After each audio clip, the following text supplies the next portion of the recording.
actually to make sure you don't have to spend too much. You already cut that off with your mom. You already know everything there is to it. You can actually. Okay. And I don't know, maybe depending on the situation, let's be comfortable. Let's be like more. I don't know. Might be some people's spaces or if we to be more cohesive. I don't know. I'm trying to introduce you to some people you need to some people I haven't really met or if some people that I'll just say hi to and not some people that I might know but not care about.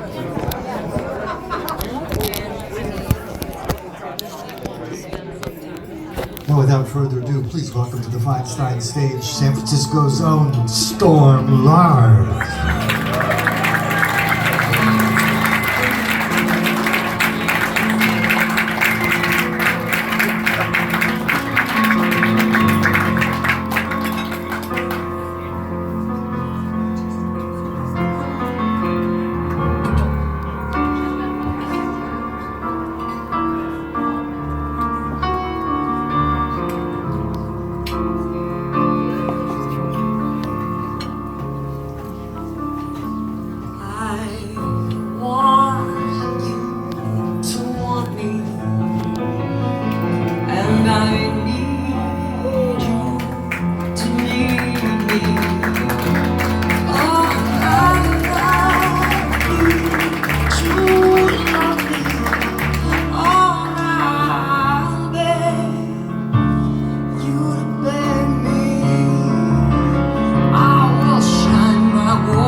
Baby, that you love me.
How you doing? Happy Valentine's Day.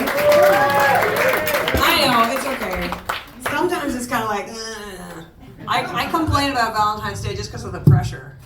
And what it's really about is actually about like defying authority, sticking it to the man, and dying horribly for what you believe. Enjoy.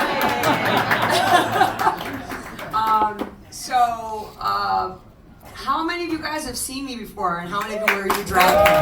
I know you're raising your hand, but I can't see. Awesome. So no surprises. I have kind of a potty mouth, but I'm a smushy lover at heart. So don't be too scared unless you're right in the front. You're wearing sparkles, so I can see you. So yeah, congratulations. This next song, we just started playing this. I did a show with Randy Newman a bunch of years ago, and I did this is like his second most famous song. And if you remember the movie 9.5 Weeks, you kind of can't hear the song and not picture Kim Basinger like taking her awesome body and exposing it. So you're welcome, everybody. Here's some spanking for you.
The most famous version of that song, I think, was the Joe Cocker version.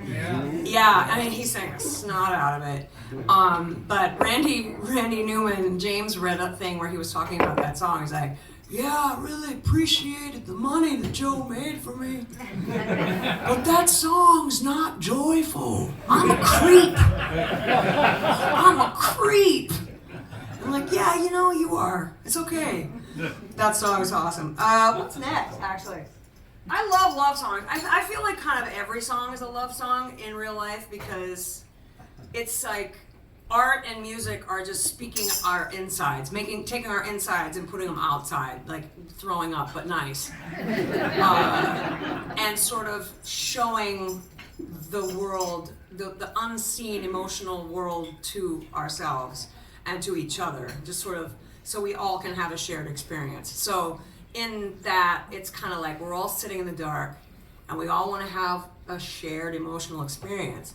And that's love, that's passion, even when it's kind of like this next song is like, it's not an angry song, but it's, and it's not a Christmas song either, even though I put it on a Christmas record, because I'm really weird about Christmas.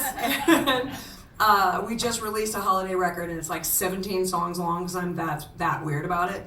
Some holiday songs and then some songs like this, which to me speak to the spirit of love and hope and redemption, and this song just to me speaks of like that sort of weird toxic masculine kind of vibe where you can't be considered a man unless you're a total dick, you know, like an uncaring douche, which is like, that's not really manly, you're just a dick.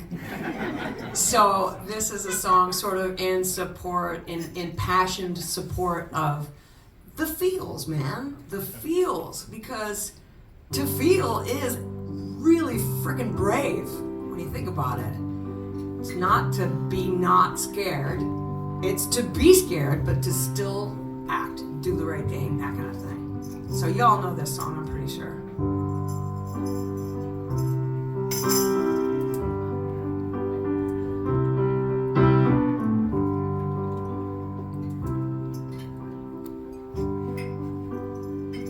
As I walk through this wicked world, searching for light in the darkness of insanity, I ask myself, is all hope lost?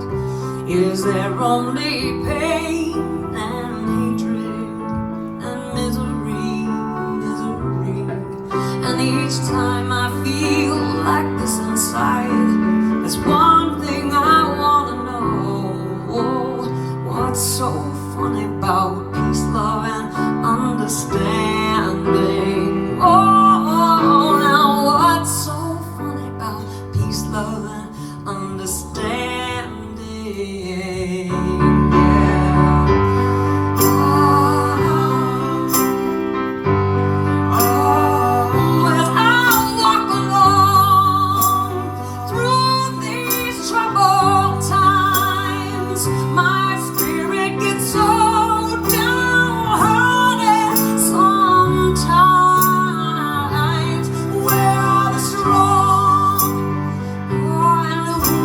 Trusted, oh, and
song I love so much. It's very sort of perfectly illustrates these interesting times. And it was written, I think, in the 70s, so it's like we're still silly humans. But I have actually a really good friend said this really well. He said, you know, I don't know what's going to happen, but I just really hope I survive and get to watch the Ken Burns documentary about this time. History. I was like, yeah, amen to that. Amen to that. But I'm pretty sure people in the 60s and 70s, we've all had eras of darkness. So didn't just happen to us. So we're still here. We're still trying.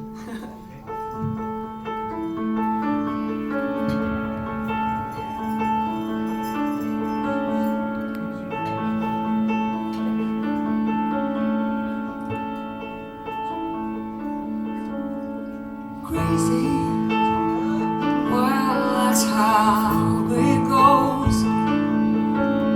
Millions of people living exposed.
Sometimes James Beaton, ladies and gentlemen. James and I have been playing together for more than 20-something years, and we have. It's like one of those things where we played so much freaking music. I'm like, did we do that? And like I hear a recording, I'm like, who the fuck is that? He's like, that's you, asshole. I'm like, oh, where was that? And we used to, we don't drink. Well, he doesn't drink as much as we used to drink a lot back in the day, and we would like, what's that song from? Is that from the Jaeger days? Is that from the Chardonnay days? Like there were days when we would like. There was like periods of time. We demarcate like periods of time with what we were drinking. Very, very strange. I gotta tell this one quick story about drunk James, because James is never drunk anymore, ever. There's so many drunk James stories because he just doesn't really do it anymore. But one of my favorites was, and this I don't recommend. I mean, it was. You can't be a good influence, but sometimes it's good enough to be a good cautionary tale. I'll just say that. We were playing this game after a gig called "Who's More Drunk and Who Should Drive," and we were in my big molester van, and it weirdly turned out that I was less drunk than James. And so we were driving home. We were in Portland, Oregon, and we were driving. I was driving him home, and I'm at a red light in this giant total perv van with terrible like stickers all over it. And we're just sitting there waiting for the light to change. I go, James. He's like, what? I go, why did the chicken cross the road? And he's like, oh, I don't know, I want to get to the other side. I'm like, no. Why did the chicken cross the road? And he's like, we got to the other side. I don't know. I'm like, dude, there's a chicken in the road. There's a chicken. We're fucked up. And we're just like, we're fucked up in a red light. I'm like, there's a cop. We're screwed. And I'm like, dude, there's a chicken. And it's in the road. Why is it in the road? He's like, oh, man. So, of course, because we're hippies, we get out and we try to save this chicken. It's on a city street in Portland at a crossroads or whatever, and we're just like, we gotta get this chicken. So we're in front of fucking 7-Eleven. James has his jacket, and he's like I'm trying to scare it into his jacket, and these two drunk assholes like run around the road chasing the chicken. This guy comes out of 7-Eleven and goes, oh, is that your chicken? I go, it is if you get to the van. So so James, because James is vegan, it ran right to him. It was like, you! So he puts his coat on, he's holding it, and we get it back in the van, and we're going, I'm taking him home. P.S. He has 4 cats at home. But as soon as he has it swaddled, like the Lord, he's swaddled in his lap. And all of a sudden it's like, and just starts shitting. Filling his jacket with fear poop. And he's like, but it lived! He saved it! He put it in his bathtub, and it's just, oh man. It was making a lot of noise. It was like, bop, bop, bop, bop, bop. Gets in the house and sees the cats, and it's like, bop, bop.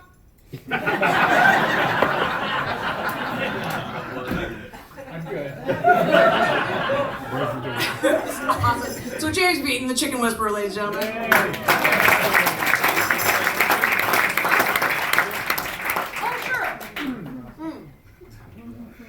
Here's a proper, for those of you who are dragged here by crazy fans, wondering what the fuck actually you walked into. This is a proper Great American Songbook classic song that you've heard a billion times. But every time you've heard it, you've assumed that everybody lives at the end. Because it's been done by all the greatest voices in pretty much every generation, and it all kind of goes the same way, almost to the point where it's such a hit song. It's just kind of embedded in our mitochondria culturally. So you kind of just, maybe the lyrics just go by you and you don't really pay attention. So the way James has rearranged this sort of melodic sense of it, it gives you a new, fresh perspective of this really traditional love song, only gives it more of an honest angle to what the author was saying, Cole Porter.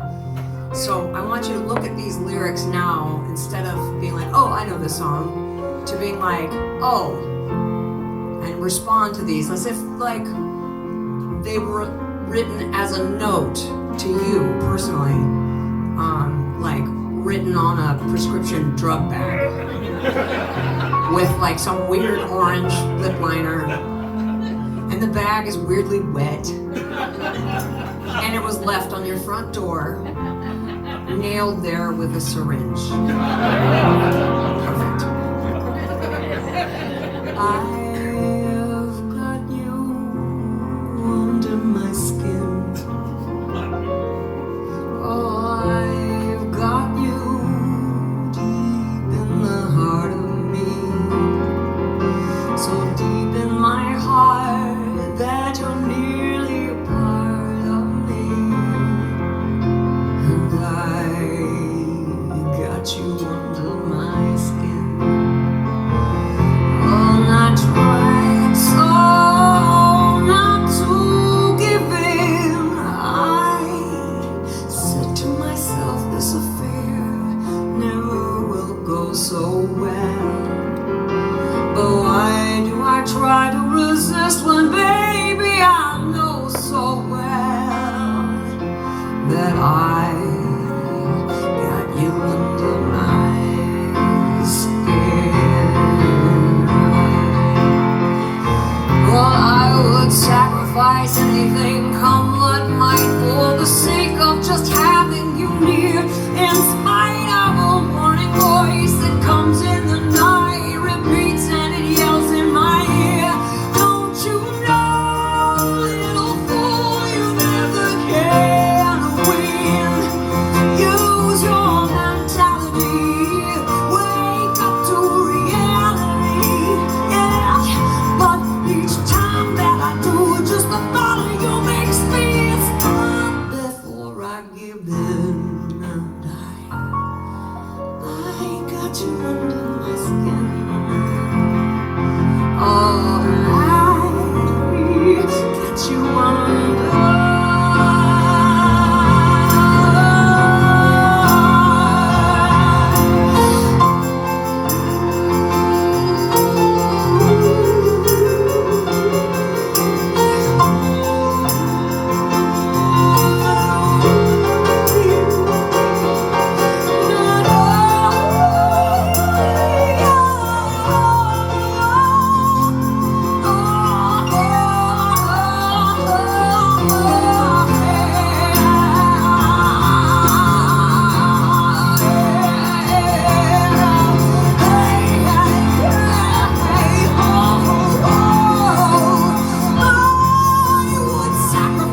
Anything, come what might, for the sake of just having you near. In spite of a warning voice that comes in the night, repeats and it yells in my ear.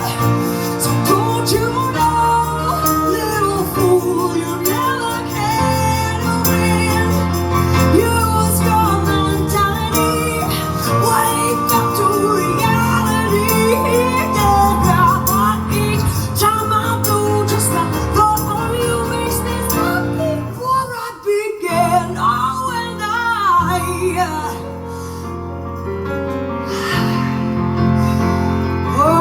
and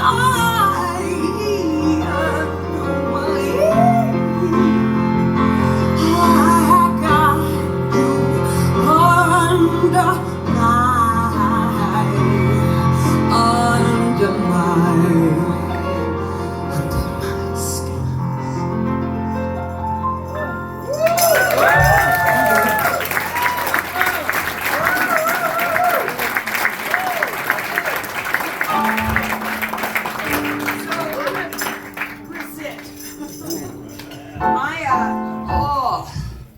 I'm totally fine.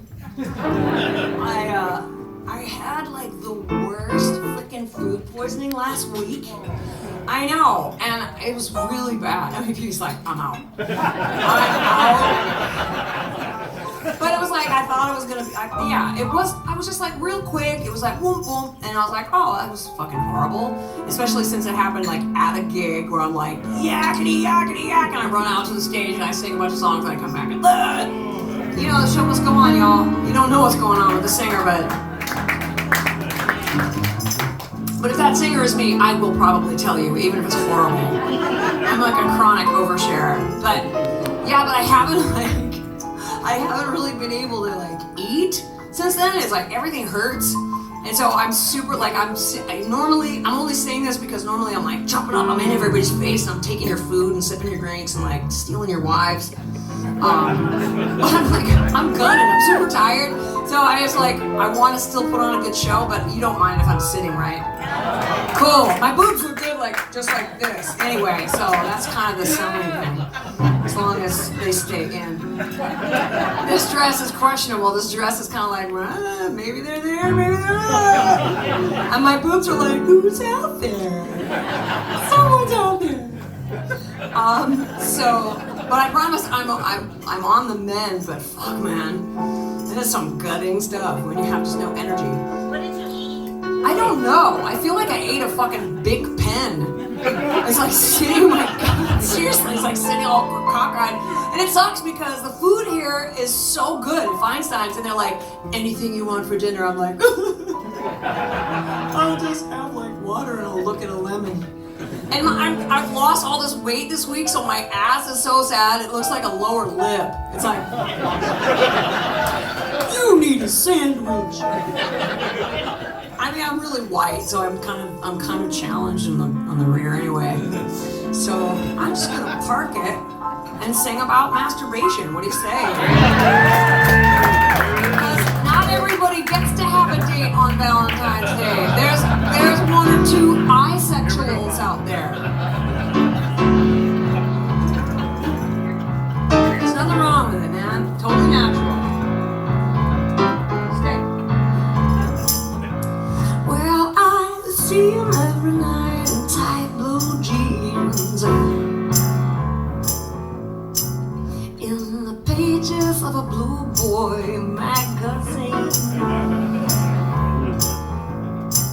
But I've been looking for a new sensation. I'm on the hunt for a good vibration.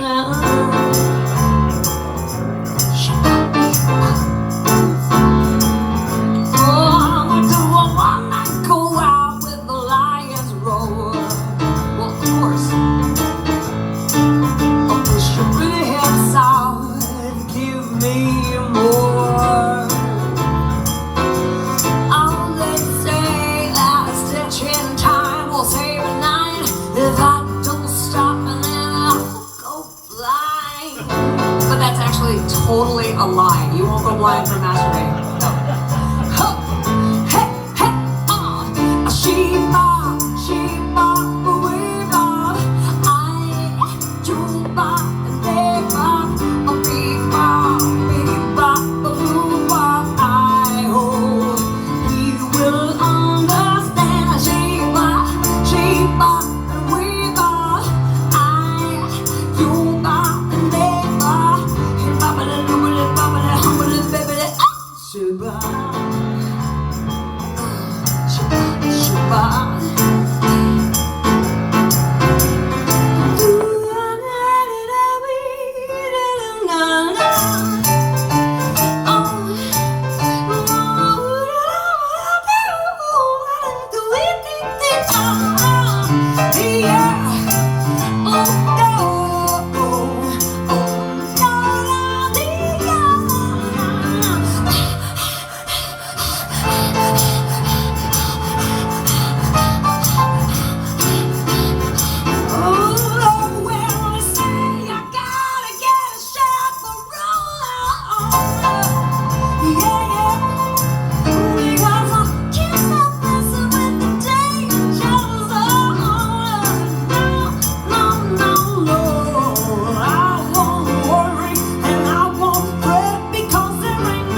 Oh, there, catch my breath.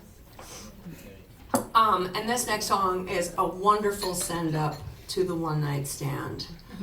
I don't totally do those anymore. Well, I mean, when you're in a pinch for time, I mean, it's really hard to date when you're a touring musician. It's like, so people have the weirdest ideas about, it's like, I mean, dudes, not to be sexist, but I think dude band members have it a little bit easier to like hang out with girls and whatnot. But like a woman, we're only in a town for like a couple of days, and you know, ladies, help me out. It's like you gotta ascertain if the guy's gonna kill you first. You're like, hot, cool, psycho? You know? So we have a little more things to weigh, pros and cons.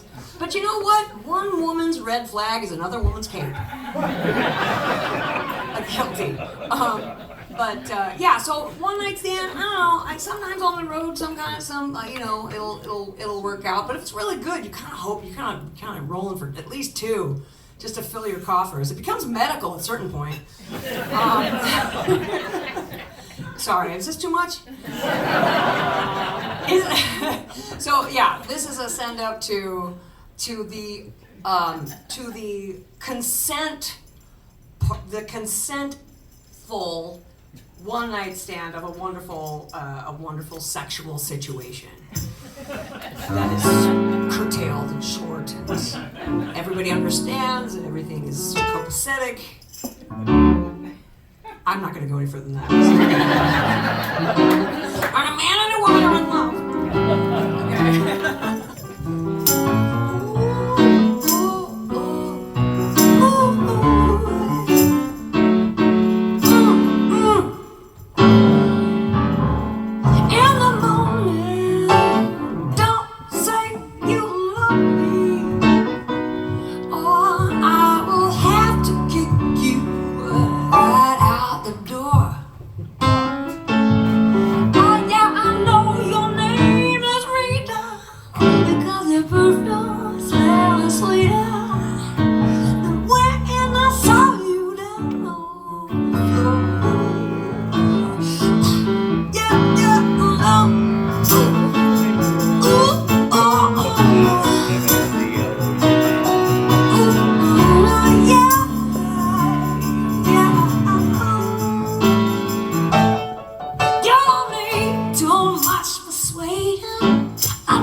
tonight, 'cause it's Valentine's Day, all day, and I've been seeing ads for this shit with flowers and presents and happy couples on Ozempic. The sun is shining, and I've been thinking about this for a long, long time, and it's 2:30 in the morning. I got nowhere to be, you got nowhere to be. How old are you?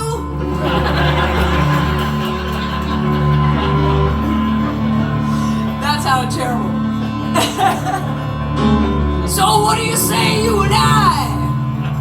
We have an old-fashioned hookity-chookity robbity wrong. I don't even know what the fuck that is. I'm just trying to keep it clean.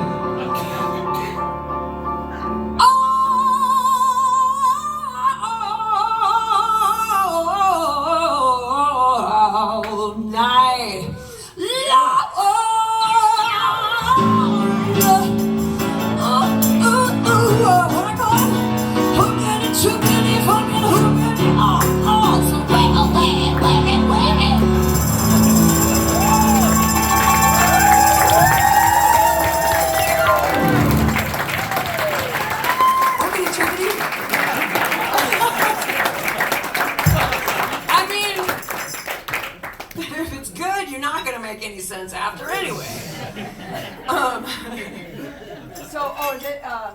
Okay, so, oh yeah, that's a sexy song. It's like sexy, hot, whatever, humpy song. But this song, when I was a kid, like 12, 13, this was like the sexiest song I ever heard of in my life. First, because of what it sounded like to me, because it was by a band that wasn't really, they're the hardcore kings, like the Bad Brains. You know the Bad Brains? Fucking Bad Brains were like, they were they're still around, punk, thrash punk, but such badass players. And they were like so unlikely, from DC, black Rastafarians playing the fastest, most crazy accurate punk rock you ever heard. Like all the punk bands everywhere just worship them, and I love them. And they were super like thrash, super intense. But this song had like some like feels in it. It was very strange. They were very like masculine, like really hardcore. But this song had like some vibe to it, and I just loved it anyway. And then I heard the story about this song. So back in the day, before before the internet, you kids have it so easy now with your garage band. Well, we didn't have garage band. We had garages and bands. But it's true, when you recorded something, anything, it cost money, time. You had like, punk rockers, man, we'd do it in 3 days. We'd do 10, 12 songs in 3 days.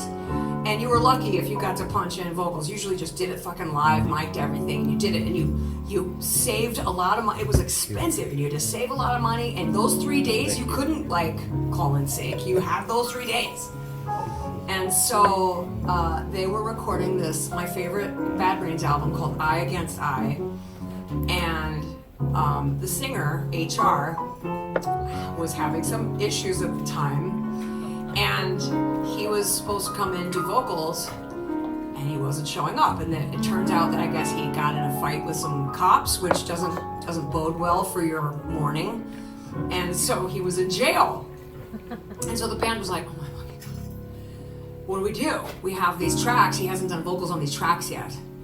And so they called him in jail. They got him on the phone from jail to do these vocals, which, because you hear on the record, you listen to the record, you're like, oh, that's a really cool vocal effect. It's a fucking prison phone.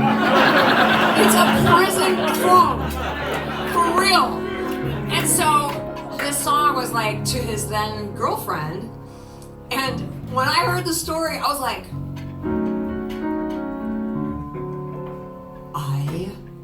I can't wait until I grow up and I have a boyfriend who goes to jail.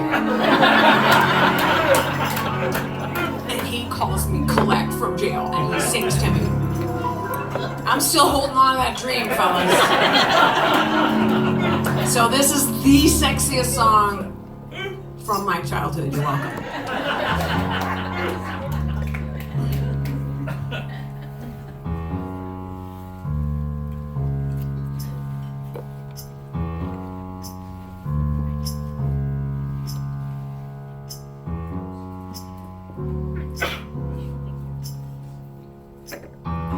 Baby, baby, baby,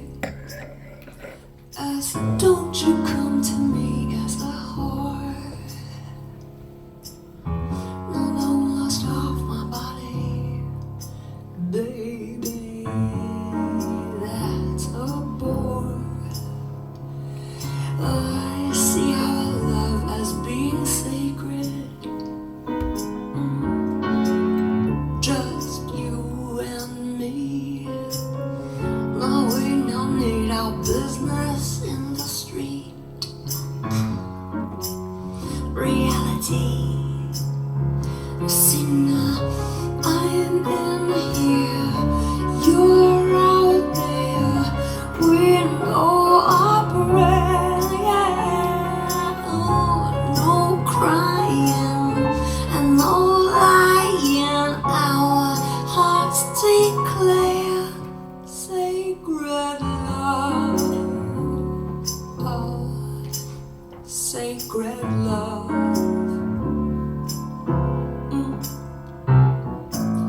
Now maybe, Jah will bless us to be one tomorrow.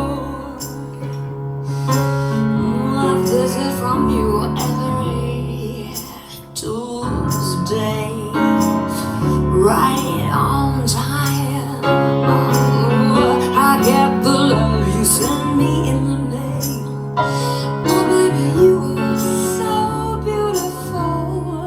Ooh, you got me hanging on a miracle, spiritually. See, now I am in here and you're out there. We know opera, yeah, no crying and no lying. Our hearts declare sacred love, sacred love, sacred love.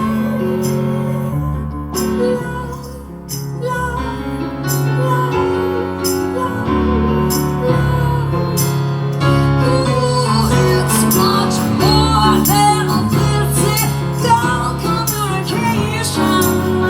And be brave in the face of the odds. Give it up. Hell, I am so addicted. I am so addicted. I am so addicted to this love because I am in here. You are out there. We know. Crying, yeah. No crying, no lying. Our hearts declare sacred love, sacred love, sacred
adjusted the sort of vibe for piano and vocal. It's a little more hardcore than that, but considering but come on, help me out. It's like compared to like fucking Eye Against Eye, dude. Down. Seriously, Dr. No, it's just like the sickest band ever on the fucking planet. And I know I'm not making much sense because I'm wearing this gown with my tits out. And you're like, she's talking about hardcore? What is that, porn? Yeah, well, yes, and where's the thing? I knew where it was before. Help Top Grandma. right. Somebody help Grandma. The top right of the pack. Yeah, top right of the pack. Oh, got it. Thank you. So what is Valentine's Day without singing in French?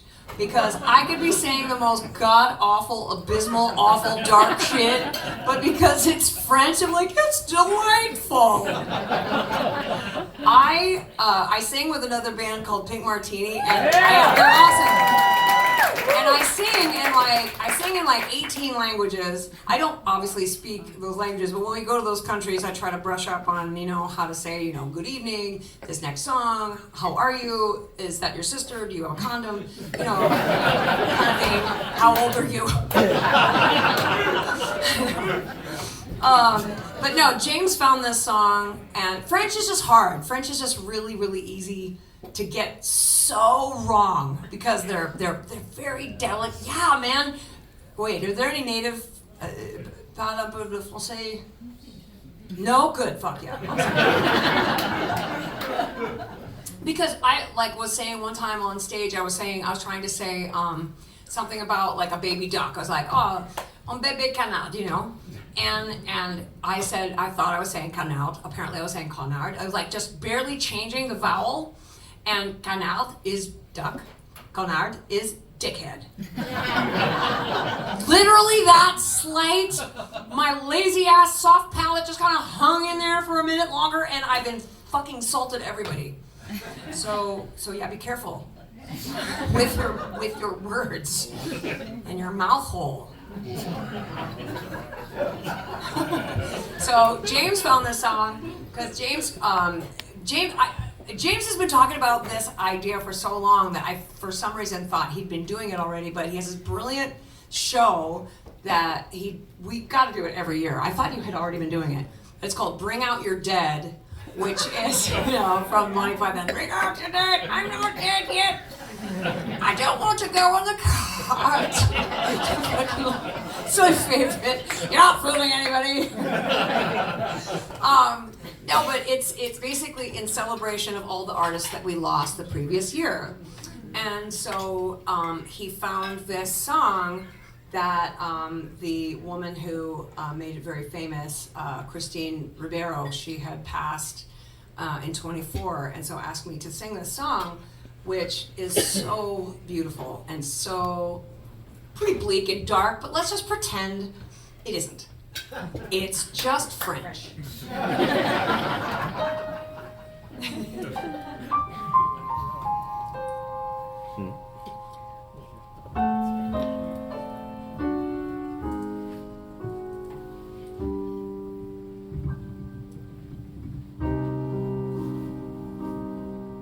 Et la lune qui vagabonde entre noir, je suis prêt, une lame s'écraser sur la mer.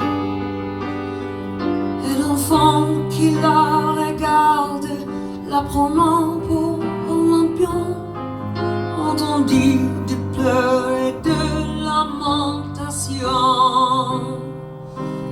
La misère jamais, la misère jamais, jamais, jamais, jamais.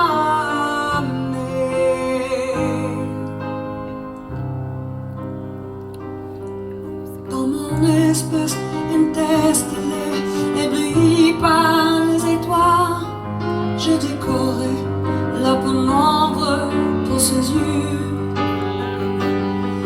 Que la lumière ne capte pas dans mon profond désespoir l'aveuglant profil de foi et de la faim.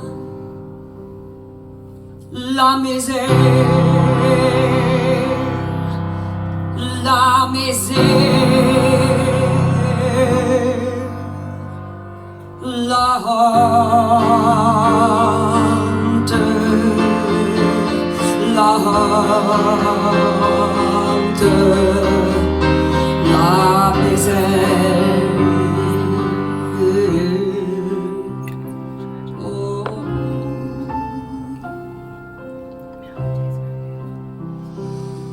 Dans la joie, je serai complice, confidente et douce rêve, réconfortant et son aider sur un cœur.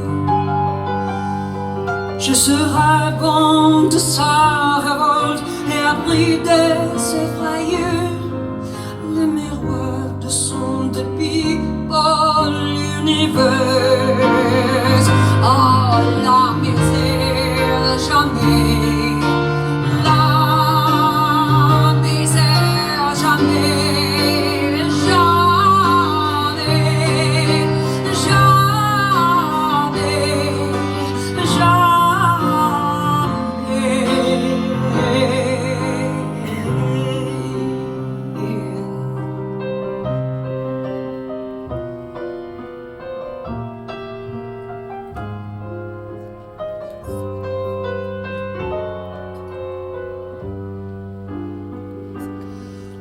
Et la lune qui va comme en nous dans le cycle de ses yeux, une âme s'écrasait dessus. La misère, de la misère,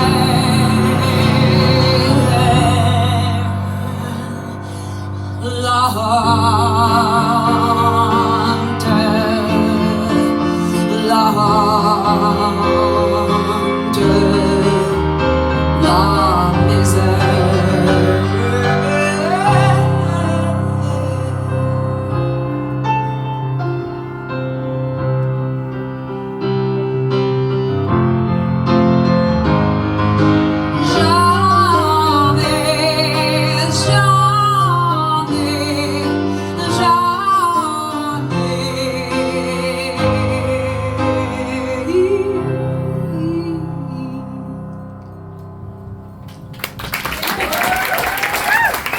Thank you. I love that. Because I mean, we know love can be really dark and really intense. And it's like, it's so funny. I got accused of being like political one time when I said, you know, in this world, it doesn't feel like sometimes we have much of a choice with how things go. But as human beings, we do have a choice, always. We can choose love or we can choose fear. But the weird part of choosing love, which is of course the ideal, we want to always choose love and come from a place of love. It doesn't mean airy fairy bubblegum flavored bang and fucking, you know, cocaine and blowjobs wherever you go. It's not sparkles all the time. Choosing love is really scarier than choosing fear. Because choosing love is choosing all of us. Choosing fear is just choosing you, and you can just build your little thing, like hide out. Some bitch, like some Karen, just was like, you're political. I'm like, well, somebody chose fear. Right?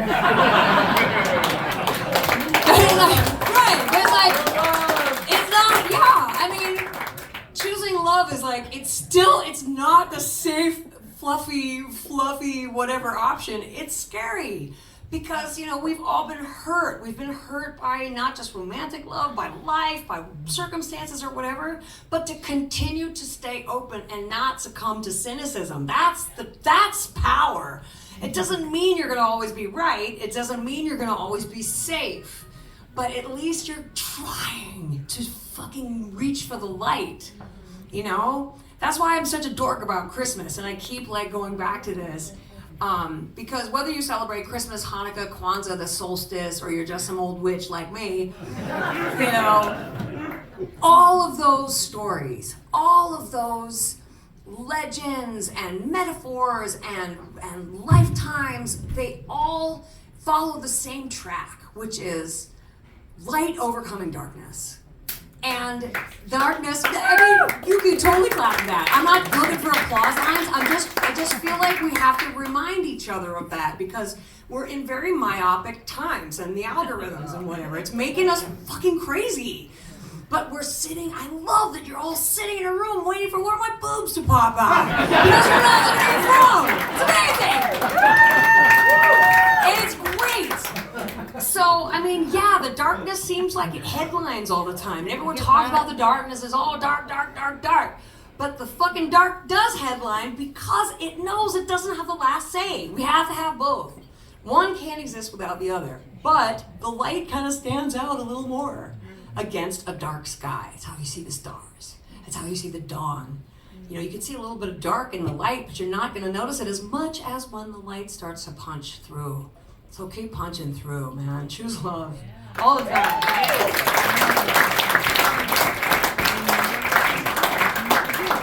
Maybe not this one right now. I was like, now a murder ballad.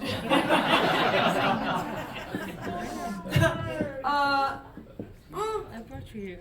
Well, it's not really a murder ballad. It's traditionally, I mean, it is because I decided it's a murder ballad. I decided that this should be a revenge song because the song made me so mad when I was a kid because it was a super hit song in a super hit movie, and the movie was about high school, and it came out before I went to high school, so I studied this movie to learn how to be a woman, you know, like what do you do? What's high school like? You know, as kids, we watch grown-up movies to try and figure out what to be like and what's it gonna be. You know, like the movie Porky's was like super important for me. You know, learned a lot. But I'm talking about the movie Grease. And yeah, and so Olivia Newton-John, who was literally the hottest human being alive at that time, she was 45 years old playing a high school senior. Fucking so hot, right? But in the scene, she's like crying, she's like wearing a little cardigan, her little pearls, her little headband, and she's on the swings, and she's crying because she got dumped by a probably gay Scientologist. Cool. He was hot, for sure. Totally hot. But he was not as hot as she was. So I'm like, girl, what is up with you? Get up, get off the swings. Don't cry and swing. You know? So I decided that I wanted to take the song back and give it and empower the protagonist, right? To give the song some teeth, you know? So I want you to imagine, right? We lose the swings, we lose the cardigan, lose the pearls, but we're still at Rydell High School, right?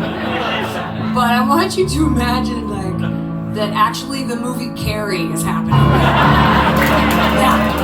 So, like, the school is on fire, the walls are bleeding, people are running for their lives, there's emergency vehicles upside down, they're on fire, people like, right, there's all these people terrified, and you're running through the school, and you're trying to find your friends, and it's all dark, and there's flashing lights and smoke, and then you're in the basement, you're in the boys' locker room, and then you see this, like, torn down stalls and body parts everywhere, and then as the smoke clears and the flashing lights, and you see through the haze on the ground the Scientologist guy. And he's naked. And he's been duct taped to a toilet. But he's unharmed because, you know, it's Valentine's Day. Standing above him is Olivia Newton-John.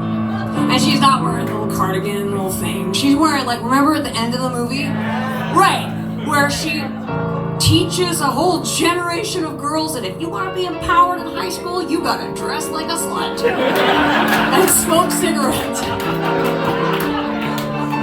And get a perm, I guess. And join a gang, I guess, also. So she's standing above him wearing her badass, like, spandex, like, cat suit. You know, she places a dainty spiked boot in the middle of his bag. And she smokes.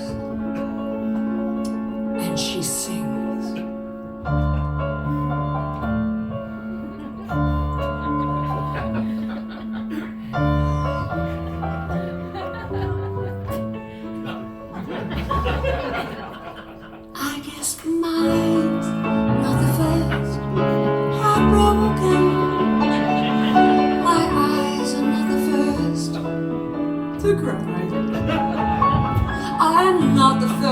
to know there is just no getting over you.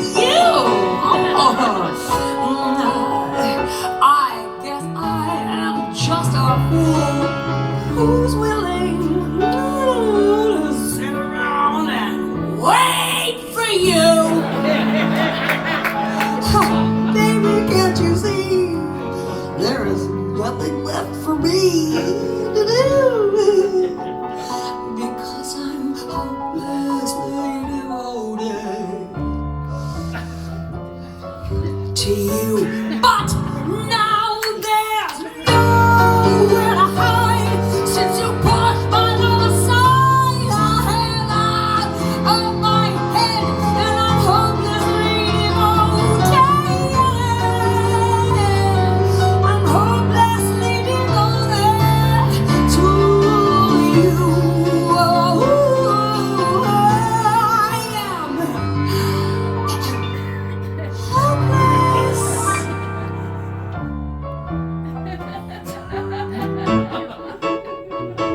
Now my head, it keeps on saying, set fire to his house and shoot at him as he runs out. But my heart is saying, don't let go. Hang on to the end, and that's just what I intend to do. Because I'm hopelessly devoted to who? I don't know, to you! But now there's nowhere to hide since you pushed my love aside. I am out of hand and I'm hopelessly devoted. Oh, I'm so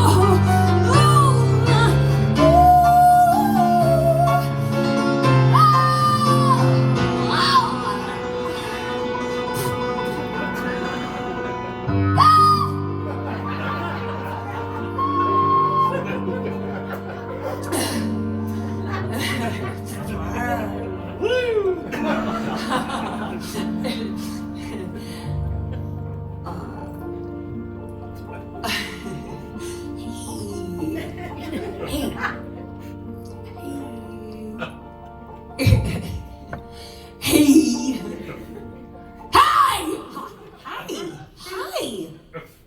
Oh, don't cry.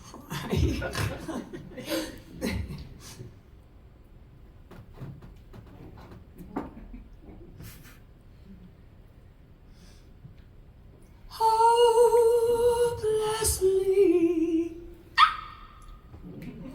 devoted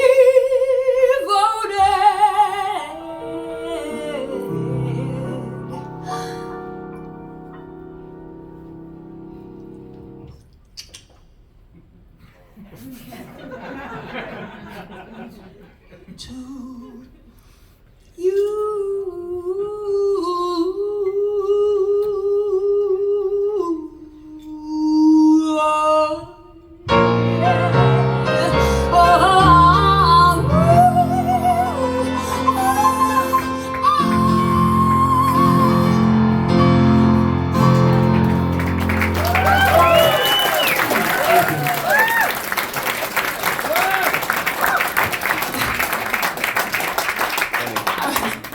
I was having dinner recently with some old friends of mine, and I was just like talking about, I don't remember what I was talking about, but I said, you guys know me, I'm not a violent person. Each person at the table went, like when I was on TV a bunch of years ago, they had us fill out all of these things, like psychological profile type things, like making sure we weren't like totally psychotic. And so James was my like number one point person, like to tell the TV people that I wasn't crazy. And he called me. We were still in the auditioning process. This was back in 2006. So James called me. He's like, dude, the fucking TV people called me. I'm like, oh my God, what did you say? Did you tell them I was awesome? He's like, I didn't get a chance, but don't worry, I lied. I'm like, what do you mean you lied?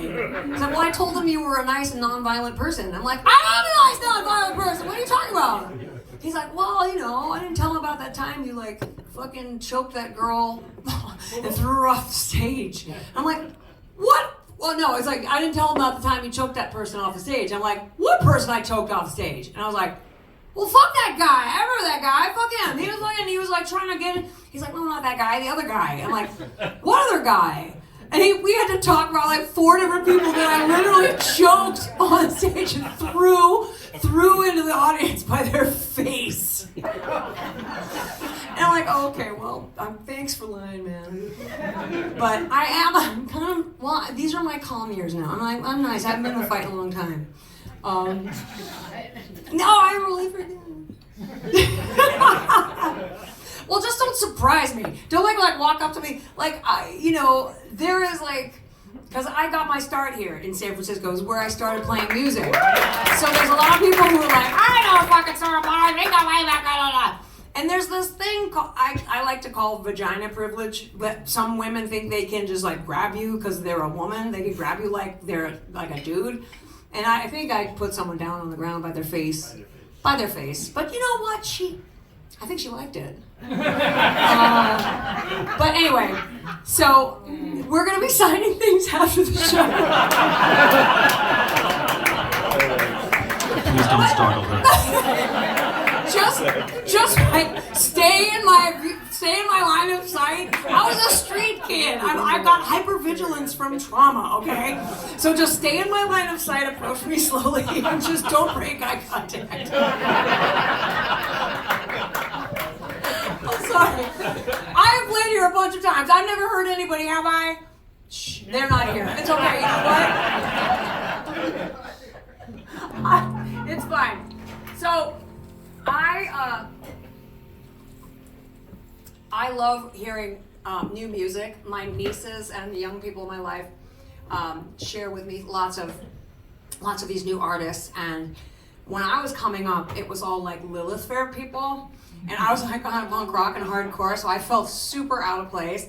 And I was too hardcore. I was called too aggressive for the Lilith Fair, and I was like, "Fuck you, Sarah McLachlan. Maybe I'll just yodel all the time about dead puppies or something." But I always kind of was like, I didn't really fit in with that whole like that scene of women singer-songwriters because I was just really aggro and I was like talking about stuff like, I was making dick jokes and stuff. Whatever, it's fine. I've grown up since then. But now there's this whole bunch of like awesome women singer-songwriters who are really just like they're so authentic and really speaking to their own personal truth. And you can tell when like in some new country songs and stuff like that, it sounds like it was written by a focus group from Dr. Pepper or something. It's so obnoxiously pandering. But like people like Billie Eilish and Lorde and Olivia Rodrigo and like these cool, like smart, like vulnerable girls coming up and singing these like, speaking these really intense, hard truths that I'm super psyched about. So I'm gonna sit very still and try to sing this song by Olivia Rodrigo. She wrote this when she was 19 years old. And I'm like, holy shit, you were 19 and you could put this into a song. So I'm gonna center myself because she's so young and all this natural occurring collagen and this huge future.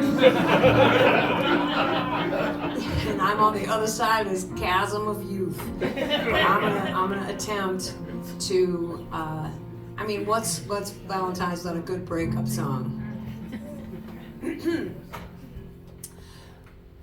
I hate to give the satisfaction asking how you doing now. How's that castle made of people you pretend to care about just like you wanted?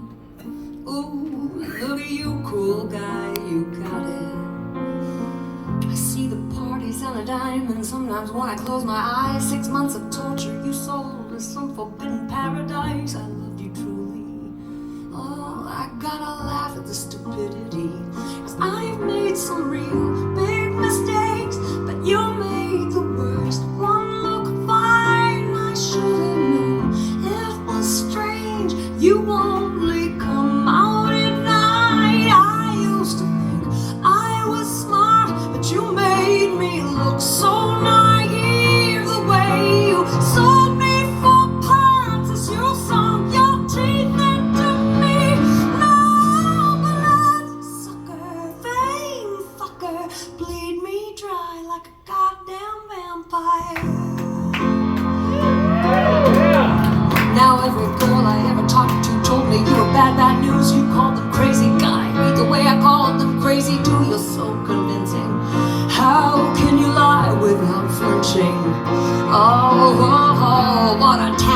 tantalizing, scandalizing, fucked up little thrill. Can't figure out just how you do it, and God knows I never will. You went for me and not her, because girls my age should know better. I made some real big mistakes, but you made the worst one look fine. I should have known it was strange. You only come out at night. I used to think I was smart, but you made me look so naive. The way you sold me for pearls, you sunk your teeth into me. No, but not a sucker, vain fucker, bleed me dry like a goddamn vampire. Oh shit, I always fuck this part up. Okay, thank you. I thought it was true love, but wouldn't that be hard? You can't love anyone, cause that would mean you had a heart. I tried to help you out, now I know that I can't. The way you think, things a thing I'll never understand. Oh, I made some real big mistakes, but you made the worst one look fine. I should have known it was strange. You only come out at night. I used to think I was smart, but you made me look so naive. The way you sold me for parts, that you sunk your teeth into me. No, sucker, motherfucker, bleed me dry like a goddamn vampire.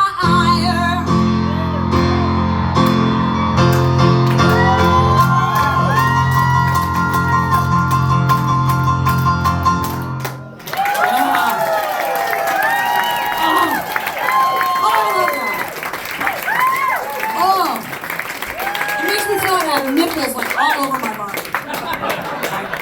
Boink. Just checking. I figure if one of my boobs comes out, they'll be like, some money on the stage.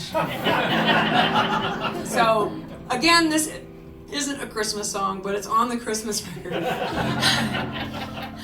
But, you know, why be beholden to the calendar? This is a song for all of you guys to just keep on keeping on, and keep on loving, even when it's hard. That's when it's most important. And if you're gay and you don't know the words to the song, you literally have to turn in all of your rainbow shit. Seriously.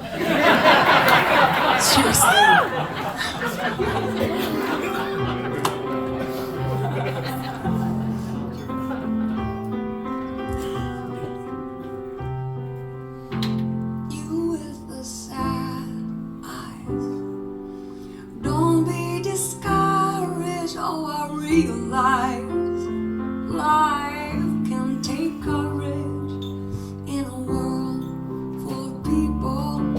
You can lose sight of it all in the darkness inside.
colors so you left.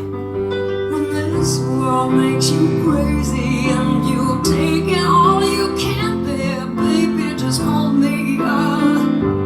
And you know I'll be there. I see your true colors shining through. I see your true colors, and that's why I love you. So don't be afraid to let them show your true colors, your true colors, your true colors are shining through. I see your true colors, and that's why we love you. So don't be afraid to let them show your true colors. Your true colors are beautiful, like a rainbow.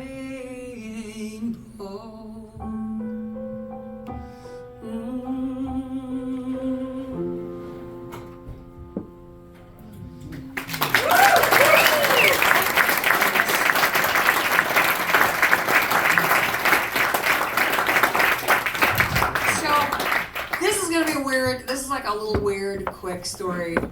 My dad passed in 22, and we were estranged. And this is just like a quick. It's not like I'm not trying to shoot the bummer gun in your face, but we were estranged. We hadn't spoken in many years. And I can definitely say without much embarrassment or self-consciousness that my drive in my career has primarily been to prove to my father that I am not a piece of shit. Like trying to get, everyone loves a girl with daddy issues, you know what I mean? So, he had an accident in his home, and so the point isn't so much the grief of that or anything like that. I'm just gonna illustrate for you the weird magic that was happening around this time. James Beaton and I got called last minute to this fill-in gig. We were in Portland, Oregon. They said they were in New York, and they were like, hey man, we need a favor. Could you just, all these cancellations, and coming back from COVID, and there was a sold out house, and they really needed an act because there was something happened, whatever. And so we just happened to be on the East Coast when this accident happened, so I could get to the hospital. So that's number one. Number two, I didn't know what to expect when I saw it. If you've ever been in like an emergency, like an ICU situation, it's pretty intense and pretty like beeping machines, and it's really like bleak and like intense and like tension. And the second I walked into that room, I just felt this weird rush of love. I've been around a lot of death in my life, and so it doesn't scare me. It doesn't. Like, I mean, of course it's sad, and of course it's like, saying goodbye, but this was like the big one for me. And so, number two, I walked into that room not knowing what to expect, and I just felt this flood of love, of like, I'm sorry, I love you, I have to go, and it was so clear. And of course I had my ukulele, and I played some songs played some music for him, more on that later. But then, he was gonna be taken off life support the next day.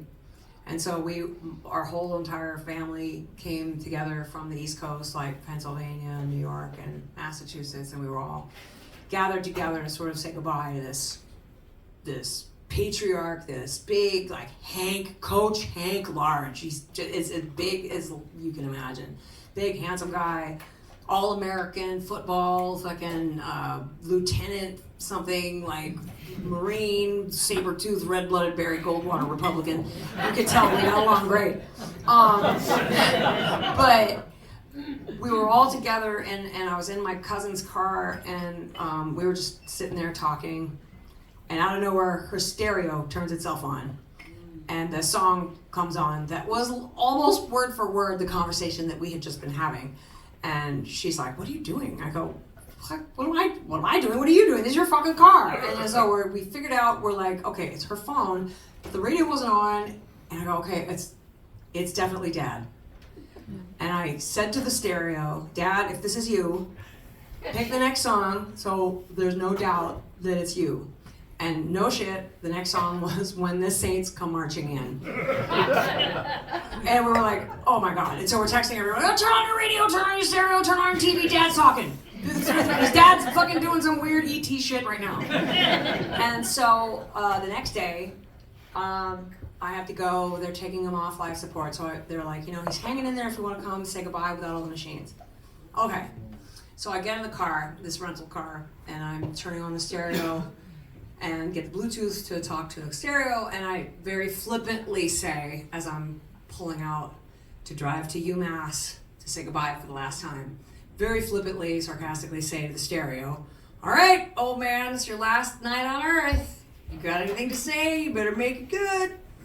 Turn it up, hit play, song starts. I'm like, oh, okay, you want to play DJ? That's cool. And then fast forward, 5 words, 3 words, verse, fast forward, skip. And this weird one-sided conversation started through the radio.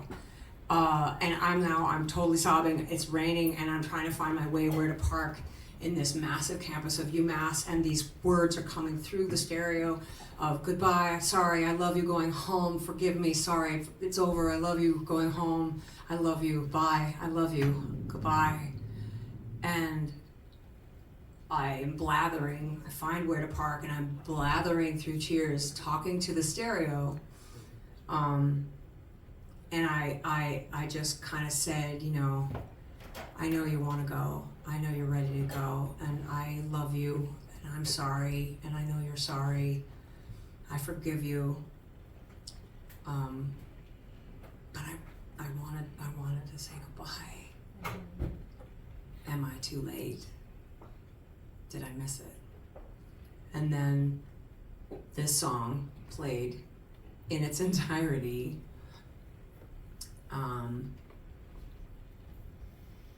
Yeah.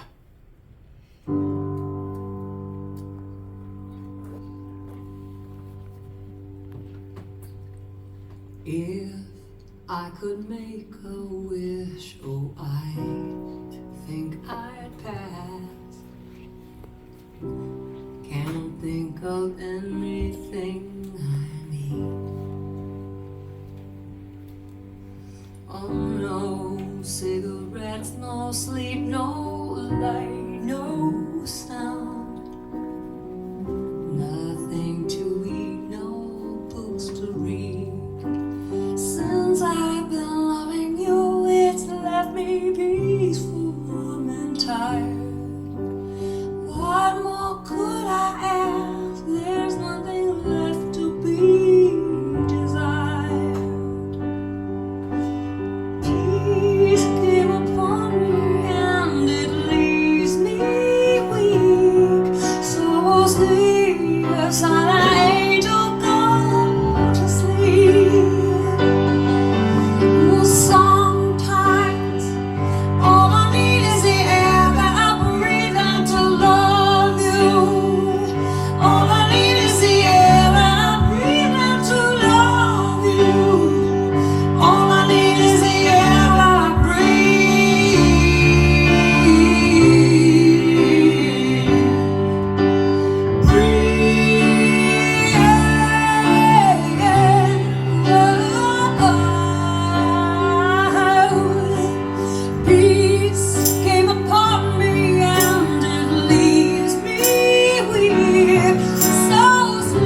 Good night, lovers. We should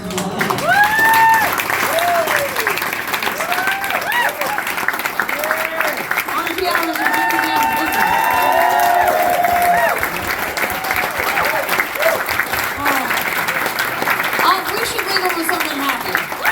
I think that's all like, and we're all gonna die.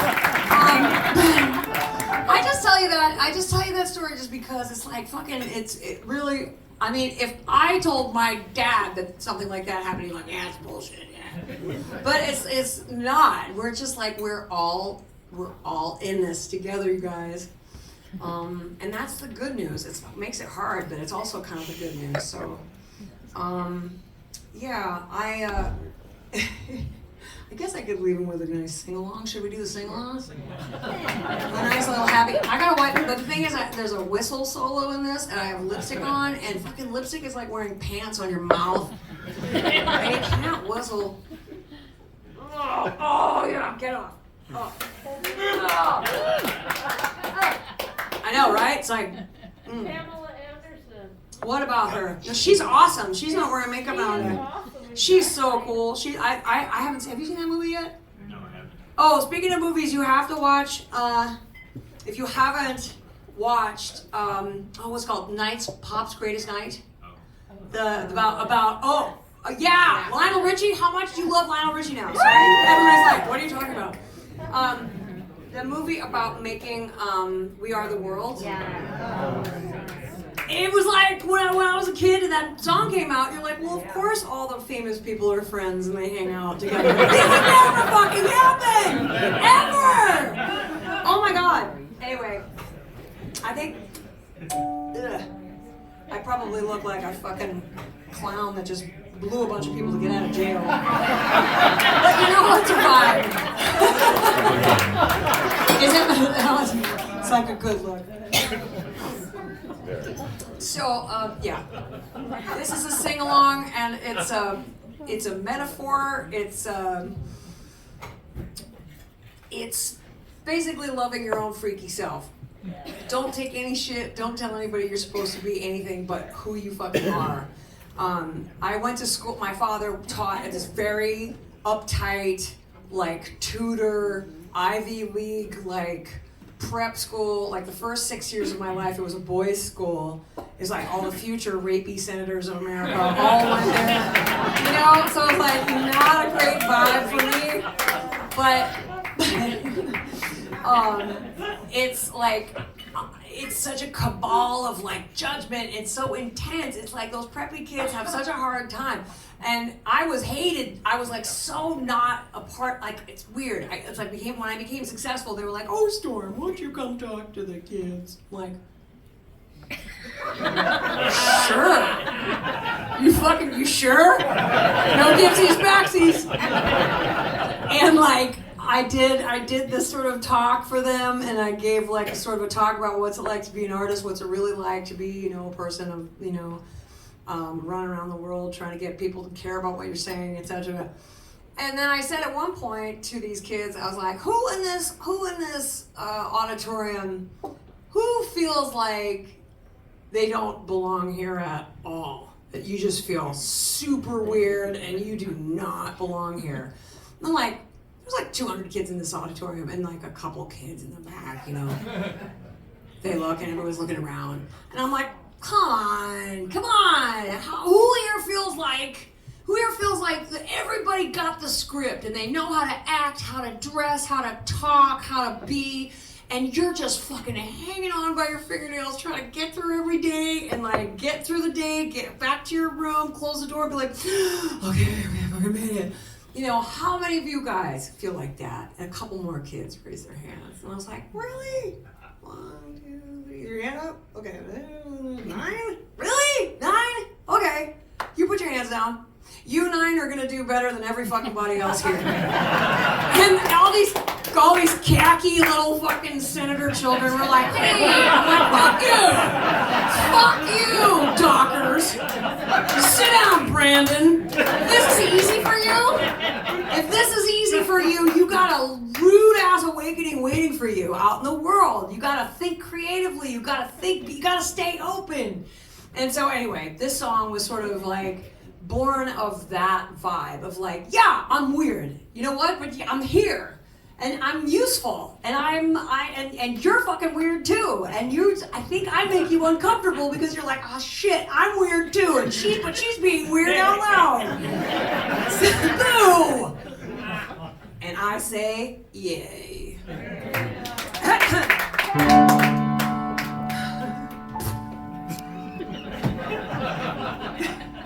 You're fucking awesome. Thanks, dude. It's hard to whistle and laugh. Fuck, now we're shit. James, can you do it? God damn it.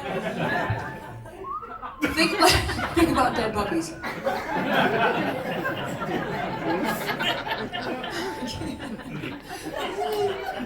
Stop! Don't look at me!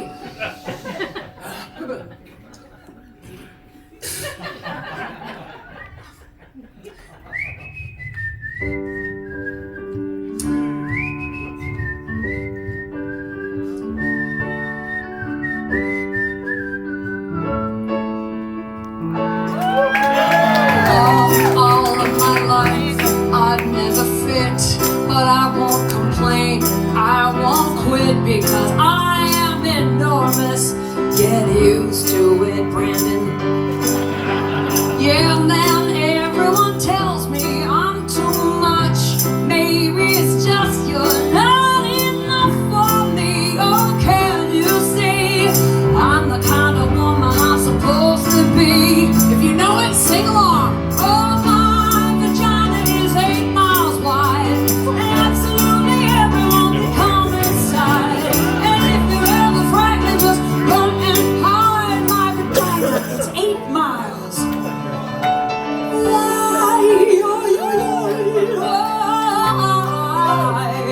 Oh, so tell me, what is woman lady you? She should be strong, but not too much of a brute. 'Cause it's really cool if she's powerful, but so much better if she's only cute. Yeah, well, from all of us girls who don't fit in, I say go Amazonian. You could be a kick-ass bruiser and be feather, yeah. Now, going down, everybody, 'cause my vagina is 8 miles wide. Absolutely everyone can come inside. If you're ever frightened, just run and hide. My vagina is 8 miles.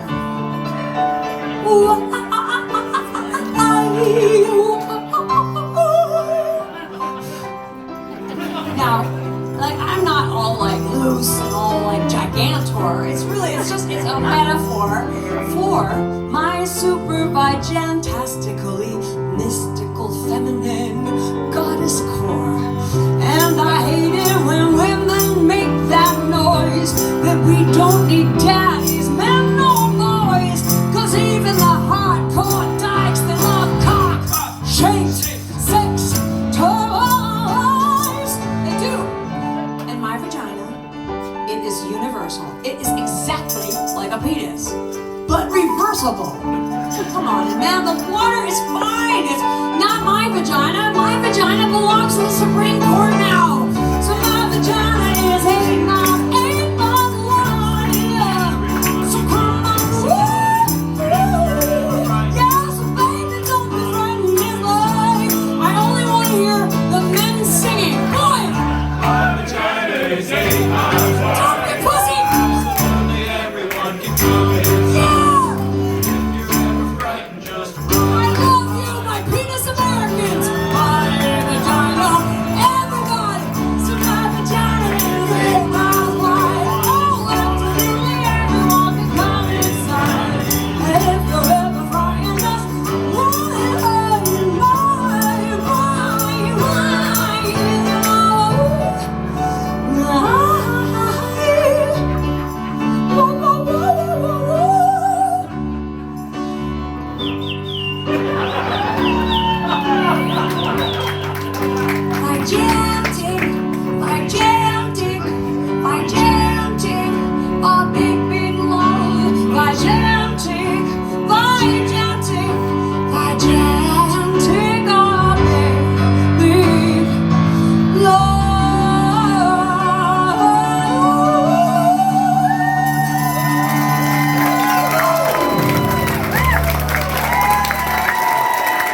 walk through the crowd and people are like, oh,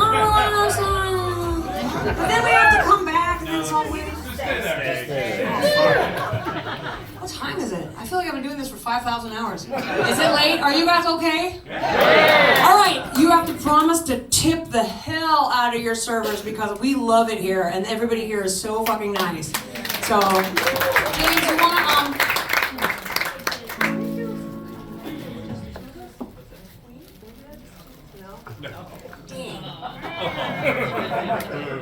Why do you throw it? Let's throw a weird curveball. What do you think of something?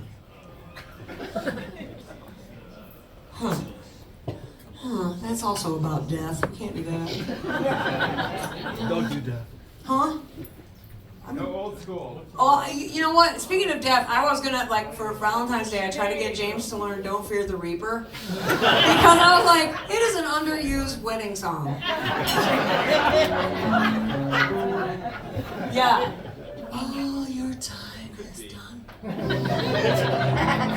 Oh, this? Sure, you wanna try it? This is like one of the really, really old song. I wrote it in San Francisco with my old band. And I remember I was bartending. Oh, you want me to just sing? Just sing. Sorry, okay. He's like, oh my God. He's like, I have to pee so bad. I leave this with you guys. Thank you so much. We'll be out in the lobby signing things. I promise I won't hit anybody or throw you down on your face. When I told you goodbye, I thought you'd go wild, crying, or beg me to change my mind. But you seemed alright. Alright, so now that we are all over, you've got this great new lover, and she's got her shit together. And you're looking better than you ever did with me. So now I want you to die. I want you to die. Yeah, I want you to die because you're alright.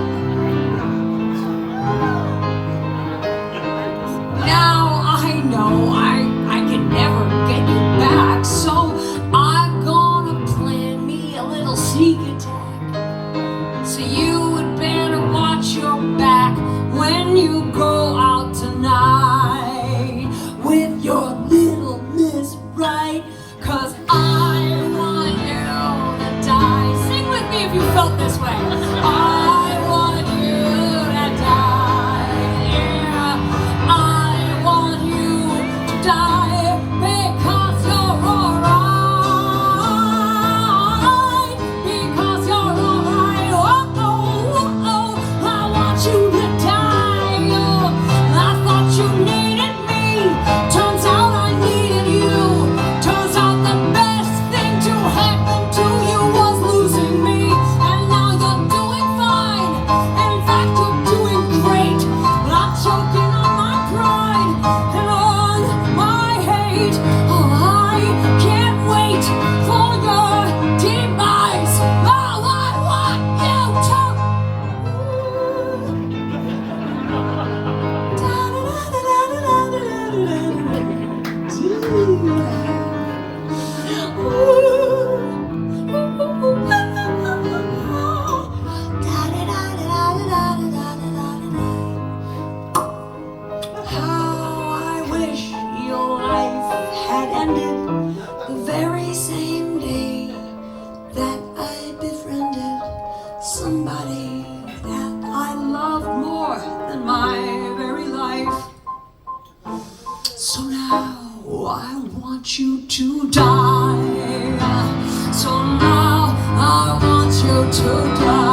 Because you're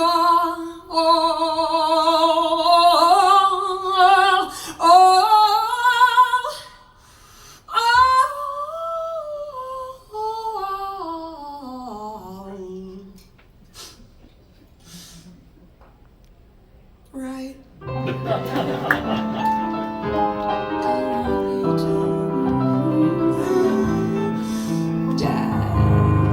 Happy Valentine's Day, everybody!